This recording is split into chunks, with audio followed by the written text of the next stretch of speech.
This is my personal Nintendo Switch. It was the first thing I saved up for with my first job. It's got all my save files that are not backed up in the cloud, my precious memories stored in screenshots, and Mario 35. You can't even get that anymore.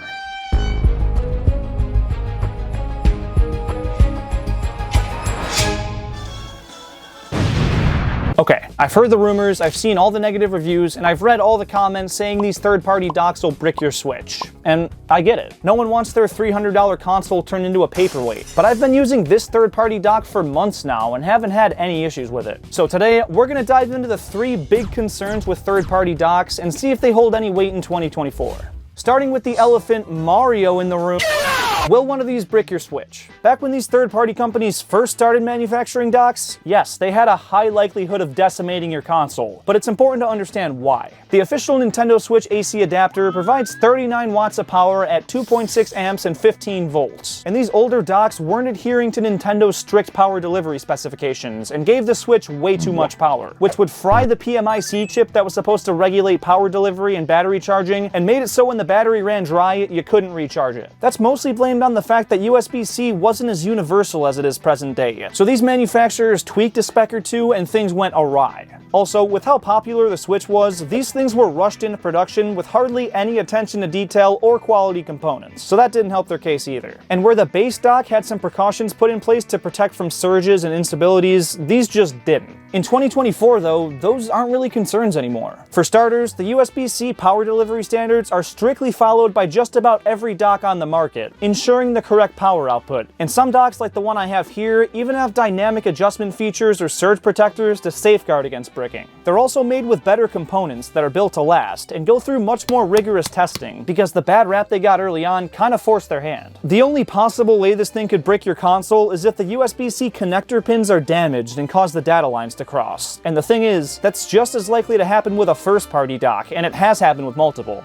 But, big concern number 2, what if Nintendo does some kind of firmware update and these docks can't handle it? This happened back in 2018 with the infamous 5.0 update, and it scared people off ever since. Well, again, back then we're talking about those cheaper and poorly designed docks that were already slowly killing your console up until that point. That just kind of sped it up. What exactly happened though? Well, the update didn't change the PD specs, those docks weren't following them in the first place, but it instead incorporated a feature that allowed the Switch to periodically check for updates while in sleep mode, which made it cook that PMIC chip faster than ever before. Again though, now that they follow the PD standard and incorporate their own chip to regulate it, that's not a concern you have to have anymore. But what about issue number 3, overheating? The system was designed to stand upright with fans on the back, and setting it down blocks those fans, not to mention this dock itself doesn't have any ventilation. All of that's true, so if you plan on playing for an extended period of time, maybe lay the system upside down or prop it up. And for the dock, I mean this one here's metal, so it allows for the heat to get out 360 degrees. And yes, makes it get pretty warm, but unless you pile it under a mountain of books doused in gasoline, it's not gonna catch on fire. Even then, I mean, I wouldn't try it, but I don't think it would do anything. The only thing I'd be wary of is using other USB cords for power. Any USB-C that's PD 2.0 compliant should be fine, but I'd stick with the Switch's stock AC adapter if you can help it. But honestly, these third-party docks like the one I've got here from Accelerate Gaming work great. And I know some of you guys are tired of hearing about this product, but for one, no one else is sponsoring me, and 2, I do truly believe this is a quality item, and I'm tired of all the hate that it's getting. The smaller form factor makes it much easier to take on the road, and with my busy convention schedule and desire to see the world, it's perfect for me. I brought it to Retro GameCon this past weekend, and we were challenging people to smash Ultimate matches all day long, and they were loving it. It's our portable Switch dock. That makes life easy. Oh, I didn't realize that's what we were just playing on. Oh, I didn't even notice that. That's fire. Oh, it's all, I didn't even realize that's actually really cool. Just straight switch to the... Yeah. Oh. That's sweet. Yeah, that's actually really cool. Oh, that's really awesome. Retro GameCon was a phenomenal time this year. Thank you so much to Patrick for having me. It's bigger than ever before, and it's without question one of my favorite events of the year. Oh, these hop there. Watch out. Get the banana gun! Go! Get the banana gun! Grab it!